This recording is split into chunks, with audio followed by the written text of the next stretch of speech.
45 is wrong on a lot of things because he's always wrong on something. 45 is claiming that he can't be impeached based on an inaccurate map that he tried to show. With polls indicating that support for impeachment is rising, 45 shared a map on Twitter on Tuesday, meant to illustrate that he has a much broader base of support than his critics would suggest. The map, however, isn't right. It's basically inaccurate, as they were saying. It is part of a meme 45 shared that purportedly shows all of the counties he won in 2016, on which the words "try to impeach this" are superimposed. And indeed, the map is mostly red. A closer look reveals that some counties Hillary won are shaded red too. More importantly, though, the map means little as it does not account for population. In fact, much of the red area is sparsely inhabited. The intended implication behind the map is clear, although lawmakers are investigating a number of alleged wrongdoings on the squatters' part, including allegations they tried to coerce Ukraine into investigating Joe Biden by withholding. 45 is saying he cannot be impeached because almost the entire country is behind him, which they are not. The map is wrong. Some of the counties appear to be miscolored. Alaska, for instance, is completely red, which would suggest every borough in the state voted for the president, which for the squatter, this isn't the case with 45 and Clinton splitting the state. The squatter roll map was unfairly conventional, with 45 cleaning up in the heartland, Matt, Sue, and Connie winning ANC, losing rural and whatever. This tendency to promote the idea of the Republicans having a broad base of support and even to distort the strength of that support is not new for 45. It can be seen in his obsession with crowd sizes and surveys that inflate his polling numbers, but also in the map he favors. This tactic is likely to be as unsuccessful now as it was then, for the simple reason that the squatter is incorrect about his base of support. In this case, the map he tweeted doesn't show that he seems to think it does. Republicans and those in 45's orbit have long been quick to use maps to demonstrate their supposed control over the majority of the country.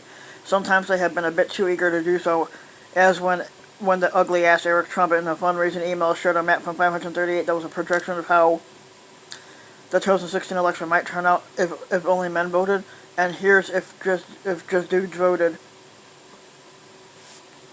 Of course, both men and women voted, and the election instead turned out like this. And it shows a map that basically shows a little bit of blue and a little bit of red. This more accurate map still shows a lot of Republican supporting districts, and it is one 45 seemingly likes for that reason. So much so, as the New York Times reported, he has kept copies to hand to White House visitors as souvenirs. And according to Faux News correspondent Trey Yanks, a similar district-based map he was hung in the West Wing in 2017. Well, that map was accurate. Even this district map isn't particularly useful for 45's point about his support today. The squatters' margin in the Electoral College was strong, 304 votes to Clinton's 227, and as Time reported shortly after the election, 45 did win more counties than his rival Hillary Clinton, with some adjustments for Alaska and Louisiana not using a county system. Well, Clinton won the popular vote by about 2.8 million votes, rather undermining the narrative of a resounding victory.